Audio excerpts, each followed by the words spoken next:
Hello everyone, आपके अपने YouTube channel राजभाषा हिंदी मंत्रा पर आप सभी का बहुत बहुत स्वागत है। आशा करती हूँ बहुत ही अच्छे होंगे, बहुत अच्छे से अपनी पढ़ाई कर रहे होंगे। हम क्या देख रहे थे? तो हम देख रहे थे भक्ति काल, जिसमें हमने सूफी काव्य धारा पढ़ा था। ठीक है, जिससे रिलेटेड हमने सभी फैक्ट्स देखे थे, जो भी चीज़ें थी समझने वाली वो सारी चीज़ें हमने ऑलरेडी कवर कर ली है। अब हम देख रहे थे प्रमुख कवि, जिसमें हमने जायसी को बहुत ज़्यादा अच्छे से बहुत डिटेल में पढ़ा है। अगर आपको पुरानी क्लासेस, प्रीवियस क्लासेस आपको देखनी है तो आप चैनल में ही जाएंगे, प्लेलिस्ट है वहाँ पे हिंदी साहित्य का इतिहास आदिकाल से भक्तिकाल जितनी भी क्लासेस हुई हैं वो सभी बहुत ज़्यादा डिटेल में अच्छे से हमने कंप्लीट किए। वहाँ से आप वो क्लासेस अपनी कवर कर सकते हैं। ठीक है, तो बिना किसी देरी के आज की क्लास शुरू करते हैं, जिसमें हम प्रमुख कवि देखने वाले हैं, प्रमुख रचनाएं देखने वाले हैं। और आपको ये समझना ज़रूरी है कि जो भक्ति काल से नायक नायिका से बहुत प्रश्न बनते हैं। जैसे कि मान लो कि मधुमालती रचना है, काव्य है, ठीक है, तो यहाँ से ना नायक नायिका पूछ लिए जाते हैं कि मान लो कि मनोहर कौन से काव्य का नायक है, या फिर मधुमालती कौन सी काव्य की नायिका है। तो इस तरह से प्रश्न भी ऑलरेडी एनटीए बहुत बनाता है। तो ये सारी चीज़ें हम इन सब चीज़ों को नज़र में रख करके ही आज की क्लास करेंगे। तो देखो, मंझन, आज सबसे पहले जो है मंझन को देखते हैं। मंझन द्वारा जो रचित है मधुमालती। मधुमालती हिंदी का प्रथम प्रेमाख्यान है। क्या है? मधुमालती हिंदी का प्रथम प्रेमाख्यान है, याद रखना है, जिसमें बहुपत्नीवाद का अभाव है। बहुपत्नीवाद, ठीक है। मनोहर नायक है व मधुमालती नायिका। ये जो मंझन द्वारा रचित मधुमालती काव्य है, इसके अंतर्गत आप देखेंगे कि दो प्रेम कथा एक समय पर चलती है, एक साथ दो प्रेम कथा एक साथ चलती है। ठीक है, जैसे कि एक नायक है मनोहर, दूसरा मनोहर और मधुमालती, ये है एक प्रेम कथा इनकी है। दूसरी प्रेम कथा किनकी है? तो तारा और प्रेमा और ताराचंद की। तो ये देखो, प्रश्न ना ऑलरेडी आया हुआ है एग्जाम में, एनटीए ने ऑलरेडी पूछा है कि कौन सा काव्य है सूफी काव्य धारा का, कौन सा काव्य है जिसके अंतर्गत दो प्रेम कथा एक समय पर चलती है। तो वो कौन सी है? मधुमालती। कौन कौन इसमें नायक नायिका है? मनोहर और मधुमालती का प्रेम दिखाया गया है, और उन्हीं के समांतर प्रेमा तथा ताराचंद का प्रेम भी इसके अंतर्गत देखा जाता है। तो ये चीज़ थोड़ा सा आपको क्या करना है, माइंड में रखना है, या फिर आप इसको कहीं पे नोट भी कर सकते हैं। बनारसी दास जैन की आत्मकथा अर्ध कथानक में मृगावती व मधुमालती का जिक्र मिलता है। अब देखो, बनारसी दास की एक आत्मकथा है, क्या नाम है? अर्ध कथानक। तो यहाँ से आपको एक ये भी फैक्ट मिला कि बनारसी दास जैन की आत्मकथा क्या है? अर्ध कथानक है, जिसमें मृगावती व मधुमालती का जिक्र मिलता है। आपसे पूछा जा सकता है, यहाँ हो सकता है मृगावती और मधुमालती की जगह आपको कोई और नाम हो सकता है। यहाँ पे रूप मंजरी दे दिया जाए, चित्रावली दे दिया जाए, ज्ञानदीप, जो भी कोई भी रचना यहाँ पे दे दी जाए और पूछा जाए कि यह सही है या गलत, जो भी जैसे तथ्य में पूछा जाता है, ठीक है, फैक्ट्स में। तो वो आपको याद रखना है कि मृगावती व मधुमालती का जिक्र मिलता है। किसमें मिलता है? तो अर्ध कथानक जो आत्मकथा हुई है उसके अंतर्गत। और ये अर्ध कथानक आत्मकथा किसकी है? तो बनारसी दास जैन की है। ठीक है, क्लियर है इतनी चीजें? अगले आ जाते हैं हमारे जो कवि हैं उस्मान। उस्मान जहांगीर के समकालीन थे। आप सभी को पता है कि भक्ति काल से समकालीन वाले प्रश्न या शासक वाले प्रश्न बहुत पूछे जाते हैं। ठीक है, तो आप इसको बिल्कुल भी नहीं भूलेंगे कि उस्मान जहांगीर के समकालीन थे। ये हाजी बाबा के शिष्य थे। उस्मान ने चित्रावली में स्पष्ट रूप से रचना का उद्देश्य अमर होने की इच्छा बताई है। पूछा जा सकता है कि उस्मान की चित्रावली जो काव्य है उसका उद्देश्य क्या है? तो क्या है उसका उद्देश्य? अमर होने की इच्छा। ठीक है, और उन्होंने चित्रावली से बढ़कर प्रेम कथा लिखने की चुनौती दी है। बहुत महत्वपूर्ण है, ये जरूर याद रखना। चित्रावली के आरंभ में कवि ने स्तुति के उपरांत पैगंबर व चार खलीफाओं की, बादशाह जहांगीर की, शाह निजामुद्दीन और हाजी बाबा की प्रशंसा लिखी है। अब देखो, हमने ऑलरेडी देखा था कि जो सूफी काव्य धारा के जितने कवि हुए थे वो सभी अपनी कथा लिखने से पहले या कोई भी ग्रंथ लिखने से पहले क्या करते थे? चार खलीफाओं की क्या करते थे? प्रशंसा करते थे, है ना। वो सभी हमने बहुत डिटेल में देखे थे, आप पिछली क्लास देखेंगे तो यहाँ पर यहाँ मिलता है। देखो, जैसे मान लो ये थे शरीयत, तरीकत, हकीकत, मारिफत, ये तो था ही हमारी, ये क्या थे? अवस्थाएं थी। यहाँ पे हमने देखा था ना कहीं, हाँ ये रहा, इनकी उपासना की जाती थी। किसकी? अल्लाह, पैगंबर, पैगंबर के 4 खलीफा, शाह वक्त और गुरु।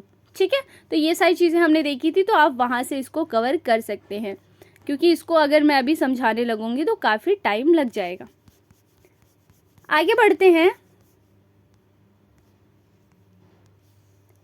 हाँ देखो, तो चित्रावली में किस किस की प्रशंसा मिलती है? पैगंबर व 4 खलीफाओं की, बादशाह जहांगीर की, शान निजामुद्दीन की, हाजी बाबा की। यहाँ से आपसे प्रश्न बन सकता है कि उस्मान के चित्रावली के अंतर्गत किसकी प्रशंसा नहीं मिलती? हो सकता है यहाँ पे 3 नाम दे दिए जाए यहाँ से, और चौथा किसी और का दे दिया जाए, तो ये थोड़ा सा आपको क्या करना है, याद रखना है।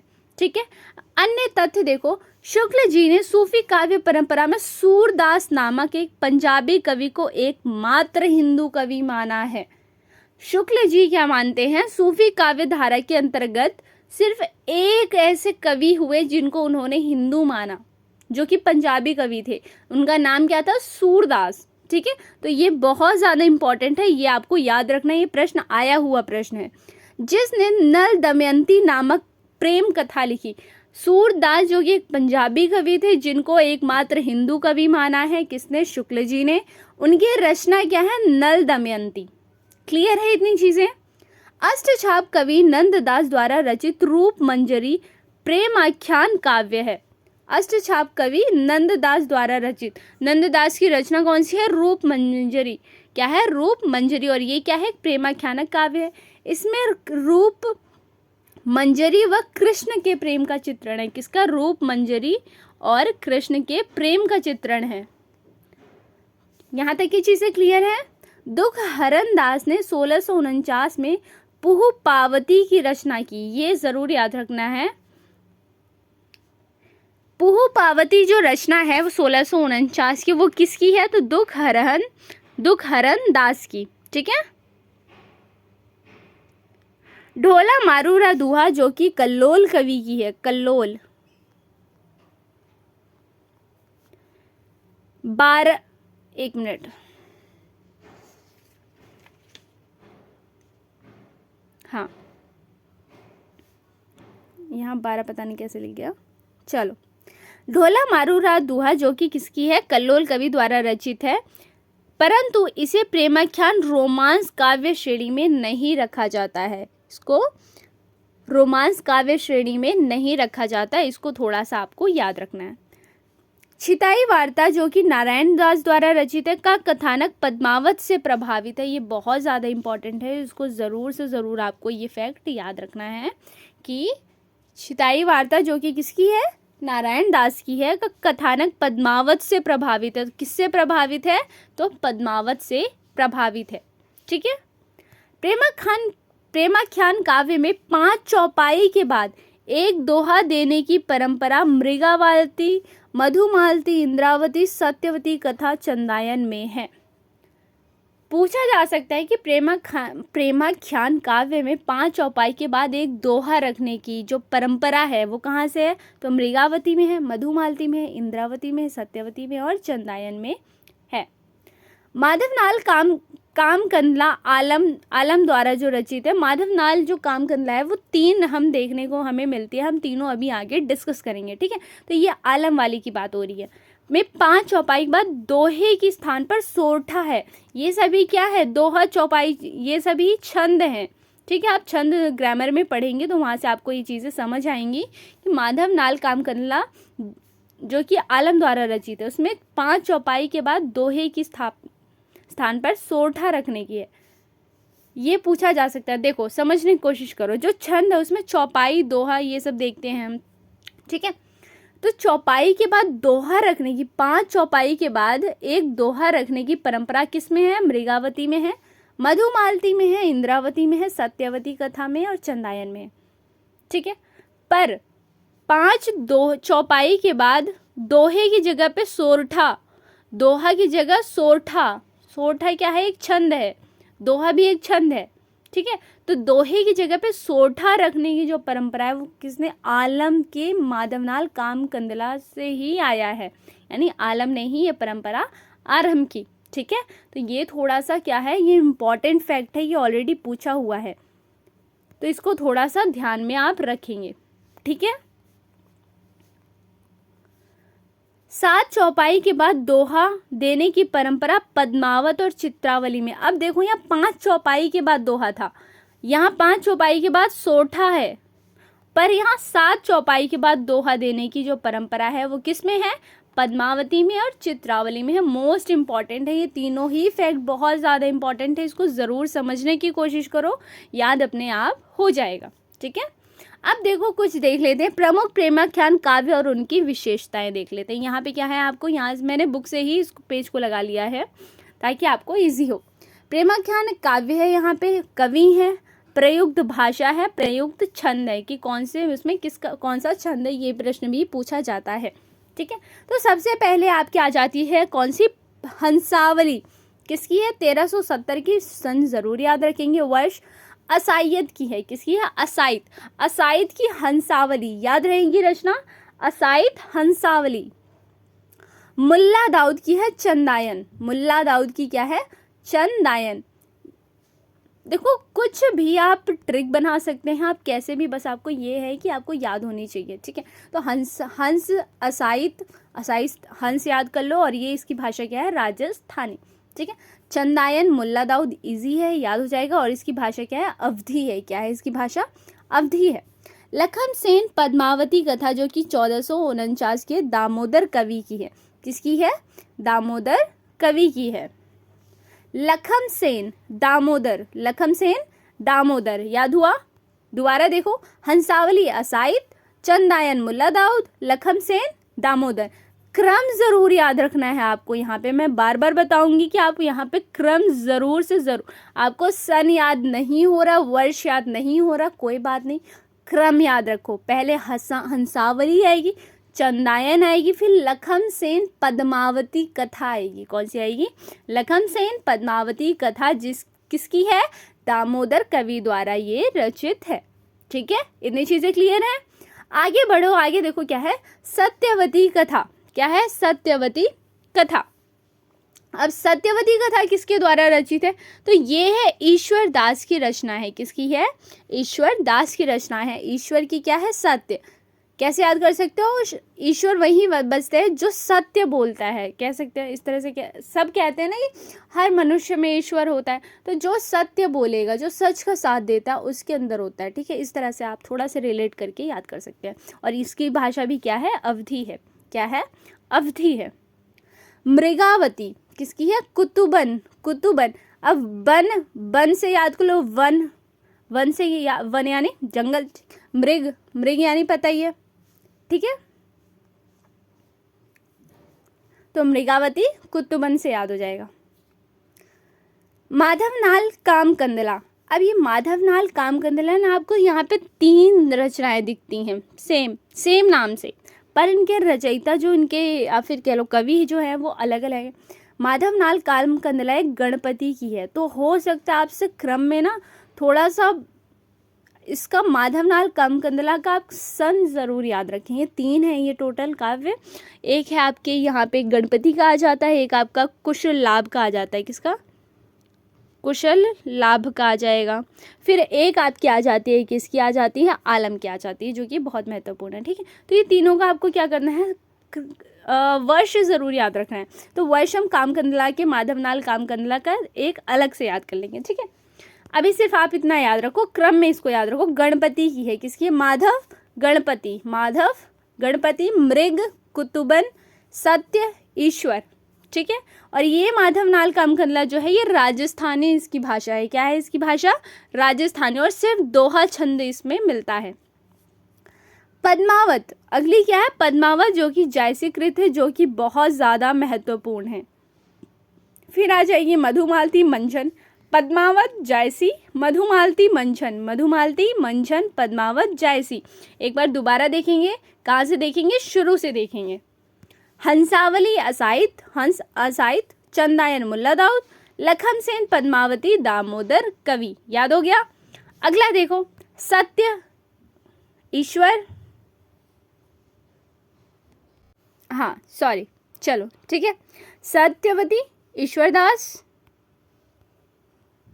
मृगावती कुतुबन, माधवनाल गणपति, पद्मावत, जायसी, मधुमालती, मंजन।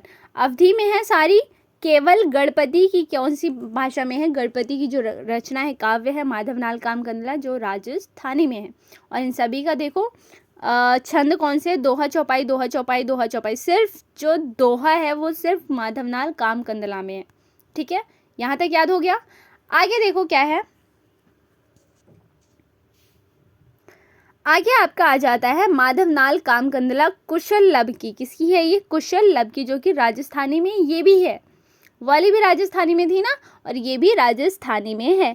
आलम की जो माधवनाल कामकंदला है वो अवधी भाषा में है, तो वो थोड़ा सा अलग है, तो थोड़ा याद रखना ज़्यादा ज़रूरी है। ठीक है। प्रेम विलास, प्रेमलता की कथा जटमल की है राजस्थानी में। रूप मंजरी किसकी है? नंददास की है। माधवनाल कामकंदला आलम की, जो कि अवधी भाषा है। देखो दो जो माधवानल कामकंदला है वो दोनों राजस्थानी में है। किस किस की थी? किस किस की थी? तो गणपति की थी और कुशल लब की थी। पर ये आलम द्वारा जो रचित माधवानल कामकंदला है 1584 का, वो अवधी भाषा में है, और इसमें दोहा, चौपाई, सोठा तीनों छंदों का प्रयोग है। ठीक है, तो ये थोड़ा सा आपको याद रखना जरूरी है। छिताई वार्ता जो कि नारायण दास की है। किसकी है? छिताई वार्ता नारायण दास की।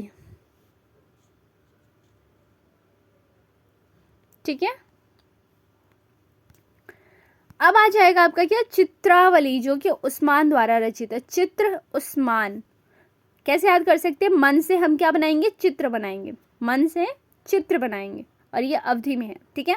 रस रतन, पुहकर, पुहकर रस रतन। ज्ञानदीप, शेख नबी। ज्ञानदीप किसकी है? शेख नबी की है। शेख नबी की ज्ञानदीप। नरपति व्यास की क्या है? नल दमयंती। नरपति से नल याद कर लो, नरपति व्यास, नल दमयंती, सभी अवधि में है, सभी दोहा चौपाई में है, तो ये सब याद करने की जरूरत नहीं है। कासिम शाह की क्या है? हंस जवाहिर। कासिम हंस जवाहिर, कासिम शाह हंस जवाहिर। मुकुंद सिंह की नल चरित्र, मुकुंद सिंह नल चरित्र। नूर मोहम्मद की इंद्रावती, नूर मोहम्मद की अनुराग बासुरी। दोनों का ही सन याद रखना जरूरी है। ठीक है, चीजें याद हो गई। चलो दोबारा देखो, मन से चित्र बनाएंगे उस्मान, पुहकर पुह रस रतन, शेख नबी ज्ञानदीप, नरपति व्यास नल दमयंती, नरपति से नल, कासिम शाह, कासिम से हंस याद कर लो, या फिर कासिम शाह हंस जवाहिर, मुकुंद सिंह नल चरित्र, नूर मोहम्मद इंद्रावती, नूर मोहम्मद अनुराग बासुरी। नूर मोहम्मद की दो रचनाएं इंद्रावती और अनुराग बासुरी, 1744 और 1764। यहाँ तक की चीज़ें क्लियर हैं। अब देखो माधवनाल कामकंदला जो रचना है उससे जो भी आपको डाउट है वो क्लियर कर लेते हैं एक बार। देखो माधवनाल कामकंदला जो है वो 1527 की गणपति ने लिखी। ठीक है, जो कि राजस्थान में, और इसमें सिर्फ दोहा छंद का प्रयोग किया गया है। दोहा, चौपाई, सोठा ये सब नहीं मिलता, सिर्फ दोहा मिलता है। केवल दोहा का कहाँ प्रयोग मिलता है? तो माधवानल कामकंदला में, जो कि गणपति द्वारा रचित है, आलम द्वारा रचित नहीं है। किसके द्वारा रचित है? गणपति द्वारा रचित है। आलम वाला जो माधवानल कामकंदला है उसमें दोहा, चौपाई, सोठा तीनों छंद मिलते हैं। तो पहला डिफरेंस ये हुआ। ठीक है, दूसरा डिफरेंस ये है कि राजस्थानी में है और वो अवधि में है। किस में है? अवधि में है। आलम द्वारा रचित जो माधवानल कामकंदला है अवधि में है, और ये गणपति द्वारा राजस्थानी में है। ठीक है, दो फैक्ट मिले, दो डिफरेंस मिले। तीसरा डिफरेंस ये है कि ये 1527 यानी ये पहले रचित है, और वो 1584 में, किसमें है? 1584 में रचित है वो। ठीक है, तो ये थोड़ा सा आपको याद रखना है। आगे देखो क्या है, महत्वपूर्ण प्रेमाख्यानक और उसके नायक नायिका। यहाँ से मैंने आपको बोला था यहाँ से प्रश्न आते हैं। आप देखो चंदायन, इसमें ये जो काव्य है हमारा, इसमें कौन नायक नायिका है? नायक नायिका कौन है इसमें? चंदायन में है लोर, जिसको लोरिक भी कहा गया, और चंदा कौन है? लोरिक, लोर हमेशा देखो, लोर और लोरिक दोनों में कोई भी नाम आए आपको चंदायन ही टिक लगाना है। किसके नायक नायिका कौन है? लोर, लोरिक, चंदा। ठीक है, अगले आ जाएंगे सत्यवती कथा। सत्यवती कथा के कौन है? ऋतुपर्ण और सत्यवती, ऋतुपर्ण और सत्यवती। मृगावती के कौन आ जाएंगे? राजकुमार और मृगावती, राजकुमार और मृगावती। ठीक है, पद्मावत के सभी को पता है, रतन सेन, पद्मावती और पत्नी नागमती, सभी को पता है। मधुमालती, मनोहर, मधुमालती, ताराचंद, प्रेमा, ये अभी हमने डिस्कस किया है। मधवानल कामकंदला में माधव और कामकंदला, इजी है याद करना। रूप मंजरी में हमने देखा था कृष्ण और रूप मंजरी का प्रेम वर्णन है। रस रतन में सोमा और रंभा, मोस्ट इंपॉर्टेंट, ये भी इंपॉर्टेंट था और ये भी बहुत ज़्यादा। लोल, लोरिक, चंदा वाला पूछा गया है, ये सभी पूछे गए हैं। ठीक है, तो हो सकता है रस रतन पूछा जाए, सोमा और रंभा। चित्रावली में सुजान चित्रावली है, ज्ञानदीप में ज्ञानदीप और देवी रानी देवजानी है। दोबारा देख लें एक बार, चंदायन में कौन कौन नायक नायिका है? लोरिक और चंदा है। सत्यवती कथा में आपके मिलते हैं ऋतुपर्ण और सत्यवती मिलते हैं। मृगावती में राजकुमार, मृगावती मिलती हैं। पद्मावत में रतन सेन, पद्मावती, नागमती। मधुमालती में कौन मिलते हैं आपको? मनोहर, मधुमालती और ताराचंद और प्रेमा। ठीक है, इसमें दो प्रेम विवाह एक साथ चलते हैं, सॉरी, दो प्रेम का एक साथ वर्णन किया गया है। ठीक है, माधवानल कामकंदला में माधव और कामकंदला का प्रेम वर्णन है, या फिर जो भी कह लो आप, ये नायक नायिका हैं। रूप मंजरी में कृष्ण और विवाहित रूप मंजरी का वर्णन किया गया है। रसरतन में सोमारंभा का वर्णन है। चित्रावली में सुजान और चित्रावली का देखते हैं हम वर्णन। ज्ञानदीप में ज्ञानदीप रानी देवजानी का। तो यहाँ होता है हमारा सूफी काव्य धारा समाप्त। ठीक है, सूफी काव्य धारा से इम्पॉर्टेंट जितनी चीज़ें आ सकती थी, जो कुछ इम्पॉर्टेंट था वो सभी कुछ हम डिस्कस ऑलरेडी कर चुके हैं। ठीक है, तो यहाँ से जितने प्रश्न बन सकते थे, जितने प्रकार से बन सकते थे, जो जो चीज़ें इंपॉर्टेंट थी वो सभी चीज़ें ऑलरेडी मैंने आपको बता दिया। और अगर आपने पिछली क्लास नहीं देखी तो उसको ज़रूर से ज़रूर देखो, मस्ट है वो क्लास देखना। ठीक है, आप प्लेलिस्ट में जाएंगे, वहाँ आपको हिंदी साहित्य का इतिहास प्लेलिस्ट मिलेगा।